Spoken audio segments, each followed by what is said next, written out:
Hi friends, आज हम आधुनिक भारत के इतिहास का एक बहुत ही महत्वपूर्ण टॉपिक का नाम है हमारे स्वदेशी आंदोलन, जिसे अंग्रेजी में स्वदेशी मूवमेंट कहते हैं। इसके बारे में काफी डिटेल से चर्चा करेंगे। आप हमारे साथ बने रहिए ताकि आपको इसके बारे में जानकारी हो सके। तो शुरुआत करते हैं सबसे पहले परिचय से। स्वदेशी आंदोलन की बात करें, जो स्वदेशी मूवमेंट था, भारतीय स्वतंत्रता संग्राम का एक बहुत ही महत्वपूर्ण आंदोलन था। जो क्या था, हमारे ब्रिटिश उपनिवेशवाद के खिलाफ आर्थिक स्वायत्ता और राष्ट्रीय गर्व को बढ़ावा देने के लिए शुरू किया गया था। बात करें आंदोलन की, तो इस आंदोलन का मुख्य उद्देश्य हमारे जो ब्रिटिश वस्त्र और जो वस्तुएं हैं, इनका बहिष्कार करके स्वदेशी मतलब हमारे देश में बनी हुई चीजें हैं, जैसे हमारा वस्त्र है, उत्पाद है, इनको बढ़ावा देना था। तो यही हमारे स्वदेशी आंदोलन का मुख्य उद्देश्य था। अब हम स्वदेशी आंदोलन की पृष्ठभूमि की बात करते हैं कि यह किस प्रकार शुरू हुआ था। बात करें इसकी शुरुआत की, तो इसकी शुरुआत हमारे बंगाल विभाजन से हुई थी, जो हमारे 1905 में हुआ था। उस समय के ब्रिटिश वायसराय लॉर्ड कर्जन ने क्या किया, 1905 में बंगाल विभाजन किया, जिससे क्या हुआ, बंगाल को पूर्वी और पश्चिमी हिस्सों में बांट दिया गया। पहले पूरा बंगाल एक ही हुआ करता था, जिसमें हमारे उड़ीसा, जो हमारे बिहार है, झारखंड है, असम है और हमारा बांग्लादेश, और इस तरह काफी बड़ा एक एरिया बनता था बंगाल का। तो उस समय के वायसरॉय थे लॉर्ड कर्जन, उन्होंने क्या किया, 1905 में बंगाल का विभाजन कर दिया दो भागों में, एक पूर्वी बंगाल और एक पश्चिमी बंगाल। बात करें दोनों विभाजन के आधार की बात करें, एक तो हमारे भाषा के आधार पे, जिसमें हमारे बंगाली भाषा भाषी बंगाल में ही अल्पसंख्यक बन गए। ये हम प्रभाव देख रहे हैं कि दो आधार पे किया गया, एक तो भाषा के आधार पे और एक धर्म के आधार पे। तो इस विभाजन ने काफी ज्यादा जो उस समय जो त्रासदी या कोलाहल मचा दिया पूरे देश के अंदर। बात करें भाषा के आधार की, तो भाषा के आधार पर इसने क्या किया, बंगाली भाषा भाषी बंगाल में ही क्या है, अल्पसंख्यक बन गए। क्यों? क्योंकि 1 करोड़ 70 लाख लोग बंगाली भाषा बोलते थे, जबकि हिंदी और उड़िया बोलने वालों की संख्या कितनी थी, 3 करोड़ और 70 लाख। तो इस तरह एक देख सकते हैं। दूसरा धर्म के आधार पे, क्यों? क्योंकि जो पश्चिमी बंगाल था, तो पश्चिम बंगाल हिंदू बहुसंख्यक क्षेत्र था, जहां हिंदुओं की कुल संख्या 5 करोड़ 40 लाख में से 4 करोड़ 40 लाख थी। और पूर्वी बंगाल का मुस्लिम बहुसंख्यक क्षेत्र था, जहां पे कुल आबादी 3 करोड़ 10 लाख में से अब मुसलमानों की आबादी 1 करोड़ 80 लाख थी। तो धर्म के आधार पे बांट दिया बंगाल को, साथ ही साथ भाषा के आधार पे। भाषा के आधार पे एक तो बंगाली भाषा और दूसरी उड़िया और हिंदी। दूसरा धर्म के आधार पे देखें तो हिंदू और मुस्लिम। इस तरह से बांट दिया कि दोनों मेल मिलाप ना हो सके। तो ये कुछ आधार थे। अब बात करें, जब कर्जन से पूछा गया कि भाई ये तो बताओ कि तुमने ये विभाजन क्यों किया, तो उन्होंने, कर्जन ने क्या बताया, तो अंग्रेजों ने तर्क दिया था कि प्रशासनिक सुविधा के लिए, उन्होंने कहा बंगाल इतना बड़ा है कि हम इसकी जो प्रशासनिक व्यवस्था है, इसको ठीक तरह से संभाल नहीं पा रहे हैं। तो इसीलिए प्रशासनिक सुविधा के लिए विभाजन बहुत ज्यादा आवश्यक था। लेकिन इसका असली उद्देश्य तो सभी को पता था कि इसका उद्देश्य क्या है, और उद्देश्य था हमारा फूट डालो और राज करो की नीति। तो इस नीति के तहत हिंदू और मुसलमान समुदाय को विभाजित करना इसका मुख्य उद्देश्य था। अब हम बात करेंगे बंगाल के जो विभाजन किया गया था, इसका घटनाक्रम किस तरह से घटित हुआ था। बात करें, कई बार परीक्षा में घटनाक्रम भी पूछ लिया जाता है। तो 19 जुलाई 1905 को लॉर्ड कर्जन ने क्या किया, बंगाल विभाजन की घोषणा की थी। अगली बात करें तो 7 अगस्त 1905 को क्या हुआ, स्वदेशी आंदोलन प्रारंभ हो जाता है। तो 19 जुलाई 1905 को हमारे लॉर्ड कर्जन ने बंगाल विभाजन की घोषणा कर दी। 7 अगस्त 1905 को हमारे जो जो क्रांतिकारी थे, क्रांतिकारी ने क्या किया, स्वदेशी आंदोलन की शुरुआत या प्रारंभ कर दिया 7 अगस्त 1905 को। आनंद मोहन बोस की बात करें तो आनंद मोहन बोस ने कलकत्ता के जो टाउन हॉल था, उसमें बहुत बड़ी सभा को संबोधित किया कि हमें स्वदेशी आंदोलन किस प्रकार करना है और क्या-क्या करना है और क्या-क्या चीजें नहीं करनी है। ये चीजें बताई कहाँ पे, हमारे टाउन हॉल के अंदर, जो कहाँ है, कलकत्ता में। किसके द्वारा? आनंद मोहन बोस के द्वारा। 16 अक्टूबर 1905 की बात करें तो 16 अक्टूबर 1905 को हमारे वास्तव में बंगाल विभाजन लागू कर दिया गया फाइनली। 16 अक्टूबर 1905 को बंगाल में क्या किया गया, शोक दिवस मनाया गया, कि इससे बड़ा शोकपूर्ण दिन हो ही नहीं सकता, जिसमें हमारे पूरे के पूरे बंगाल को दो भागों में बांट दिया गया। बात करें बंगाल में विरोध की, तो बंगाल के लोग विभाजन के खिलाफ हो गए और इसका इन्होंने तीव्र विरोध किया। पूरे के पूरे बंगाल में विरोध प्रदर्शन हुए, हड़तालें हुई, ब्रिटिश सामानों का बहिष्कार किया गया, जिससे क्या, हमारे स्वदेशी आंदोलन का जन्म होता है। अब हम देखेंगे जो स्वदेशी आंदोलन चला था, शुरू हुआ था, उसमें कौन-कौन सी चीजें घटित हुई थी, मतलब उसकी मुख्य विशेषताओं के बारे में। सबसे पहला काम आता है ब्रिटिश वस्त्रों का बहिष्कार। तो इसमें क्या किया गया, जो हमारे विदेशी वस्त्र थे, इनको जलाया गया, ब्रिटिश सामानों का विरोध किया गया, स्वदेशी उत्पादों को उपयोग में बढ़ाया गया, मतलब स्वदेशी उत्पाद थे उनका उपयोग बढ़ाया गया। और जो विदेशी वस्त्र है उनको जलाया गया। दूसरी बात करें तो स्वदेशी वस्त्र और उद्योगों को बढ़ावा मिलना। बात करें हमारे तो खादी और हाथों से बने जो वस्त्र थे इनको अपनाया गया। जो खादी और हाथों से बने वस्त्रों को हथकरघा उद्योग से जो वस्त्र बन रहे थे उनको अपनाया गया। हमारे स्वदेशी उद्योगों और हस्तशिल्प उद्योगों को पुनर्जीवित किया गया कि हमें विदेशी चीजें काम में नहीं लेनी, इसकी बजाय क्या करना है, हमारे स्वदेशी चीजों को, यह हस्तशिल्प है इसको काम में लेना है। जो लोकल उत्पाद थे, हमारे जो स्वदेशी उत्पाद थे, स्थानीय उत्पाद, जैसे हमारे साबुन, माचिस, कपड़ा, इनका उपयोग ज्यादा से ज्यादा बढ़ गया। फिर राष्ट्रीय शिक्षा की बात करें तो जो हमारे ब्रिटिश स्कूल और कॉलेज थे इनका बहिष्कार कर दिया गया कि हमारे बच्चे इनके अंदर नहीं पढ़ेंगे। राष्ट्रीय शिक्षा को बढ़ावा देने के लिए क्या किया गया, हमने अपने स्कूल और अपने कॉलेज खोलना शुरू कर दिया हमारे देश के। जैसे हमारे कौन सा कॉलेज खुला, बंगाल नेशनल कॉलेज, एक कॉलेज खुला था उसी दौरान। शिक्षा की बात करते, शिक्षा के माध्यम से स्वाभिमान और आत्मनिर्भरता का विकास किया गया। बात करें हमारे राष्ट्रीय एकता के निर्माण की तो इस आंदोलन ने क्या किया, हिंदू मुस्लिम एकता को मजबूत किया। स्त्रियों, किसानों और श्रमिकों की भागीदारी इससे बढ़ती है। क्या क्या, स्त्रियों, किसानों और श्रमिकों की भागीदारी जो हमारा राष्ट्रीय आंदोलन था इसके अंदर बढ़ी। बात करें राजनीतिक और सांस्कृतिक प्रभाव की तो भारतीय त्योहारों, लोकगीतों और नाटकों के माध्यम से क्या हुआ, स्वदेशी भावना का प्रचार प्रसार किया जाने लगा। लोकगीतों, कविताओं और कला के माध्यम से हमारे देशभक्ति को बढ़ावा दिया गया। बात करें मैं स्वदेशी आंदोलन के जो प्रमुख नेता कौन कौन थे, तो आंदोलन के दौरान अंग्रेजों के खिलाफ के इस आंदोलन में बहुत सारे नेताओं ने भाग लिया था। जैसे हमारे बाल गंगाधर तिलक की बात करें तो उन्होंने एक नारा दिया था, स्वराज मेरा जन्मसिद्ध अधिकार है। बाद में हमारे बाल गंगाधर तिलक पे राजद्रोह की धारा 124 ए लगा के 6 साल की सजा सुनाई गई थी। ध्यान रखना आप, बाल गंगाधर तिलक पे हमारे राजद्रोह की धारा कौन सी, 124 ए लगा के क्या 6 साल की सजा सुनाई गई। और जो हमारे बर्मा है, जिसे वर्तमान में म्यांमार कहते हैं, तो बर्मा की जो मांडले जेल है वहां उन्हें भेज दिया गया था। तो आप इसे याद रखना। और उनका नारा क्या था, स्वराज मेरा जन्मसिद्ध अधिकार है। फिर लाला लाजपत राय की बात करें तो हमारे पंजाब में आंदोलन का नेतृत्व किसने किया, लाला लाजपत राय ने। बाद में लाला लाजपत राय भी क्या है, यूके मतलब इंग्लैंड चले गए थे। और बाद में वहां से कहां चले गए, अमेरिका चले गए थे, अर्थात उन्हें सजा नहीं होती है इस दौरान। अगले हमारे जो क्रांतिकारी आते हैं या राजनीतिज्ञ आते हैं वो थे हमारे बिपिन चंद्र पाल और सुरेंद्रनाथ बैनर्जी। तो बंगाल में हमारे आंदोलन का नेतृत्व किसने किया, बिपिन चंद्र पाल और सुरेंद्रनाथ बैनर्जी ने। सुरेंद्रनाथ बैनर्जी ने बंगाल विभाजन का को क्या कहा, आसमान से वज्रपात कहा था। आसमान से गिरा हुआ वज्रपात मतलब बोल्ट फ्रॉम ब्लू, कि इससे बुरा कुछ भी नहीं हो सकता, कि बंगाल विभाजन को क्या कहा, आसमान से गिरा हुआ वज्रपात कहा। किसने, सुरेंद्रनाथ बैनर्जी ने। ये कई परीक्षा में पूछा जा चुका है कि हाँ, बंगाल विभाजन को आसमान से गिरा वज्रपात किसने कहा है, तो किसने कहा, सुरेंद्रनाथ बैनर्जी ने। बाद में विपिन चंद्र पाल ने क्या किया, राजनीति से ही संन्यास ले लिया। तो ये ऐसा ही हुआ। हमारे अरविंदो घोष की बात करें, अरविंदो घोष की बात करें तो उन्होंने स्वदेशी आंदोलन को आध्यात्मिक और राष्ट्रीय स्वाभिमान से जोड़ दिया। क्या आप इसे याद रखेंगे, अरविंदो घोष ने क्या किया, जो हमारा स्वदेशी आंदोलन था इसको आध्यात्मिक और राष्ट्रीय स्वाभिमान से जोड़ दिया। बाद में हमारे अरविंदो घोष ने भी क्या किया, राजनीति से संन्यास ले लिया और पौंडीचेरी के अंदर एक आश्रम खोल लिया।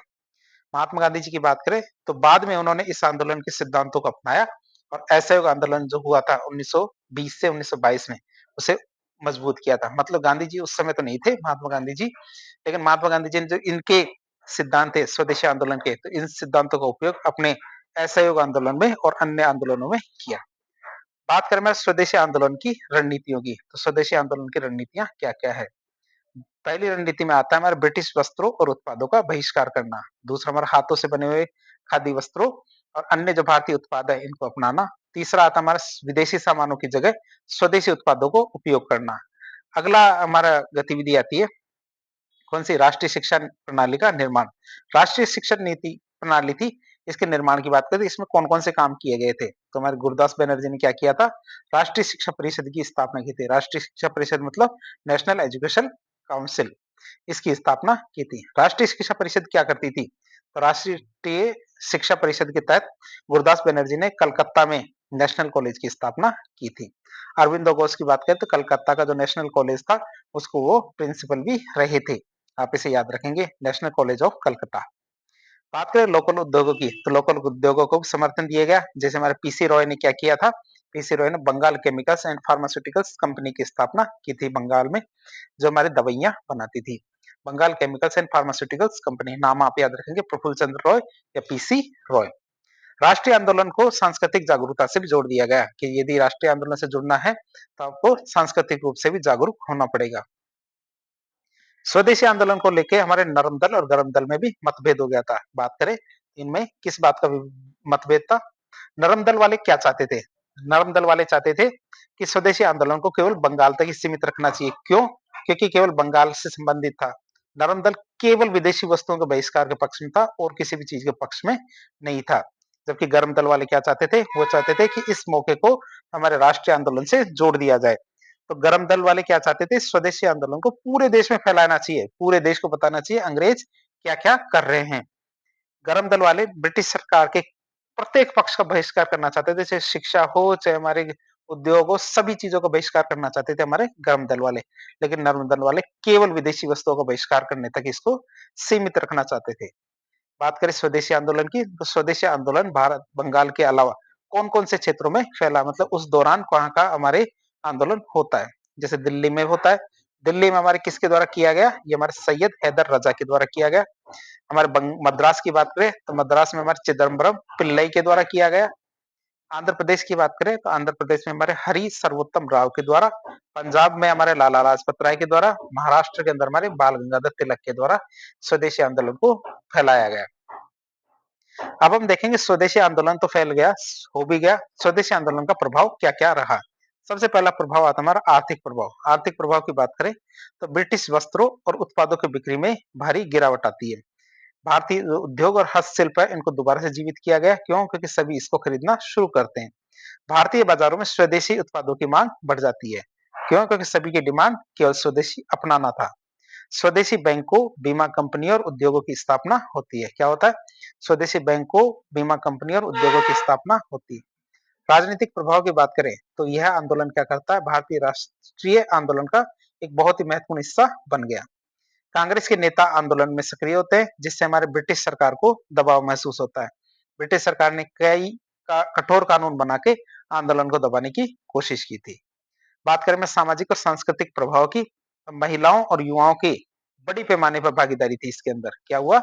महिलाओं और युवाओं की बड़ी पैमाने पर भागीदारी थी। भारतीय संगीत और साहित्य कला, भारतीय संगीत साहित्य और कला, इन सबको प्रोत्साहन मिलता है। इस दौरान मुख्य रूप से कुछ गीत गाए जाते हैं जो हमारे, बात करें बंगाल विभाजन और स्वदेशी आंदोलन के द्वारा बहुत सारे गीत प्रसिद्ध हुए थे, जैसे वंदे मातरम, हमार सोनार बांग्ला। इसके बारे में आपको पता होना चाहिए, हमार सोनार बांग्ला के बारे में। तो हमार सोनार बांग्ला जैसे भारत का राष्ट्रगान था हमारा जनगण मन था, मतलब है भारत का राष्ट्रगान, तो वैसे ही हमारे जो नेशनल एंथम जो हमारे बांग्लादेश है, तो बांग्लादेश का कौन सा है हमारा? हमार सोनार बांग्ला। ये हमारे रविंद्रनाथ टैगोर के द्वारा लिखा गया था। तो रविंद्रनाथ टैगोर एकमात्र ऐसे व्यक्ति है जिन्होंने 2 देशों के राष्ट्रगान लिखे हैं। बात करें कृष्ण कुमार मित्र की, तो कृष्ण कुमार मित्र के संजीवनी नामक समाचार पत्र में विदेशी वस्तुओं के बहिष्कार के लिए कहा गया था।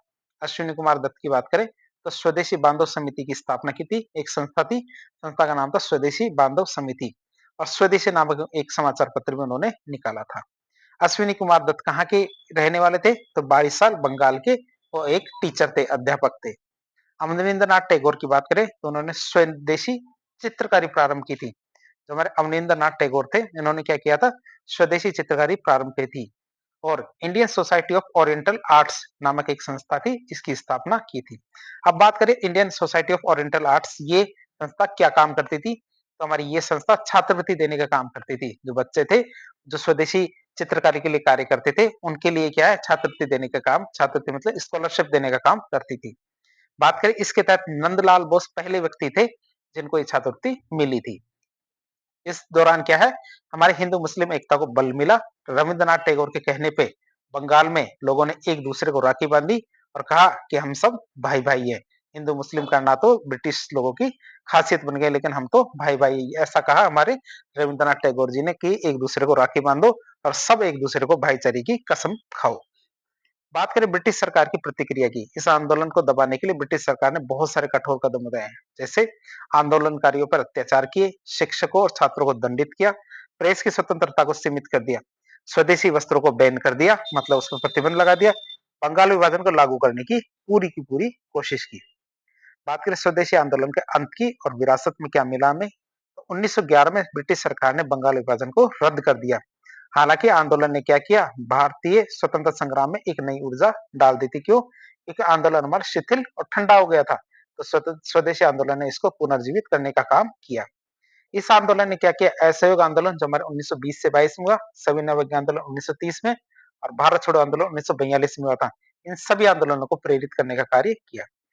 भारत में स्वदेशी और आत्मनिर्भरता का विचार जगाया, जिससे आगे चलकर स्वतंत्रता संग्राम और आर्थिक आत्मनिर्भरता की दिशा में बहुत ही महत्वपूर्ण कदम उठाए गए थे। इतना हमने देख लिया कौन-कौन सी गतिविधियां घटी, कौन-कौन से प्रभाव पड़े। अब बात करें स्वदेशी आंदोलन के महत्व की, इंपोर्टेंस ऑफ स्वदेशी मूवमेंट की।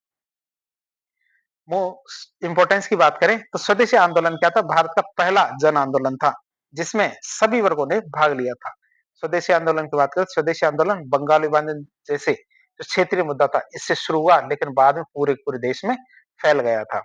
स्वदेशी अपनाओ और विदेशी का बहिष्कार, इससे क्या स्वदेशी उद्योग धंधों को काफी ज्यादा फायदा हुआ था। स्वदेशी आंदोलन के दौरान क्या होता है, अनेक स्वदेशी शिक्षण संस्थाएं स्थापित की गई थी, जिससे क्या हुआ, भारत में शिक्षा का प्रचार प्रसार काफी ज्यादा बढ़ता है। बात करें हमने स्वदेशी अपनाने और विदेशी बहिष्कार करने, ये काम जो नए नए उपकरण इसी दौरान हमने शुरू किए थे, जो आगे चल के क्या हमारे गांधी जी के ऐसे आंदोलन में भी सहायक सिद्ध होते हैं। स्वदेशी आंदोलन की बात करें, स्वदेशी आंदोलन के दबाव की वजह से ब्रिटिश सरकार को 1909 में काफी सारे सुधार करने पड़े थे। जब सरकार ने इस अहिंसक आंदोलन का दमन किया, तो भारतीय युवाओं का रुझान किधर हो गया, क्रांतिकारी आंदोलन की तरफ बढ़ने लगा कि अब शांति से काम नहीं चलेगा, बम और गोला बारूद की जरूरत है पैरों को सुनाने के लिए। बात करें स्वदेशी आंदोलन की कमजोरियां क्या क्या थी, मतलब उसमें क्या क्या कमियां थी। पहली बात तो अल्पकालिक था, तो यह आंदोलन लंबी अवधि तक टिक नहीं पाया। बात करें दूसरी, तो किसानों और मजदूरों की इसमें कम से कम भागीदारी थी। बात करें तो यह मुख्यतः क्या था, शिक्षित और जो शहरी वर्ग था वहीं तक सीमित रहा, हमारे ग्रामीण भारत तक ये पहुंच ही नहीं पाया। तो ब्रिटिश दमन की बात करें तो ब्रिटिश सरकार ने कड़े दमनकारी कदम उठा के इस आंदोलन को कमजोर कर दिया। 1907 में कांग्रेस में विभाजन हो गया और क्या हुआ, ब्रिटिश सरकार ने स्वदेशी आंदोलन को बुरी तरह से कुचल दिया। फिर नेतृत्व की कमी की बात करें, वो भी कैसे, संरचित। इस आंदोलन में एक संगठित नेतृत्व नहीं था, जिसकी वजह से क्या होता है, यह अधिक संगठित और प्रभावी नहीं बन पाता है। क्यों? क्योंकि नेतृत्व की कमी हर जगह खलती है। बात करें मैं स्वदेशी आंदोलन की वर्तमान प्रासंगिकता, कि आज भी हम इसको पढ़ते हैं, क्या काम आएगा, मतलब क्या, किस तरह से देखें इसको। तो आज भी क्या हमारे स्वदेशी आंदोलन की आत्मनिर्भरता और घरेलू उत्पादन को बढ़ावा देने की नीति बहुत ही महत्वपूर्ण बनी हुई है। भारत सरकार भी क्या करे, बहुत सारे कार्यक्रम जैसे हमारे मेक इन इंडिया, आत्मनिर्भर भारत, वोकल फॉर लोकल जैसे जो हमारे स्वदेशी आंदोलन के आदर्श को बढ़ाने में सहयोग कर रहे हैं। निष्कर्ष के रूप में देखें इस स्वदेशी आंदोलन को, तो स्वदेशी आंदोलन ने ब्रिटिश शासन के खिलाफ आर्थिक सांस्कृतिक राष्ट्रवाद को मजबूत किया। यह भारतीय स्वतंत्रता संग्राम का एक बहुत ही महत्वपूर्ण भाग रहा था, जिसने क्या किया, स्वतंत्रता के बाद भी भारतीय आर्थिक और औद्योगिक नीतियों को प्रभावित किया। तो इस तरह आज एक लेक्चर के जरिए हमने स्वदेशी आंदोलन को काफी डिटेल से समझने की कोशिश की। इस प्रकार के इन्फॉर्मेटिव वीडियो देखने के लिए हमारे चैनल से जुड़े। वीडियो पसंद आता तो वीडियो को लाइक करें, चैनल को सब्सक्राइब करें, अपने दोस्तों के साथ शेयर करें। धन्यवाद।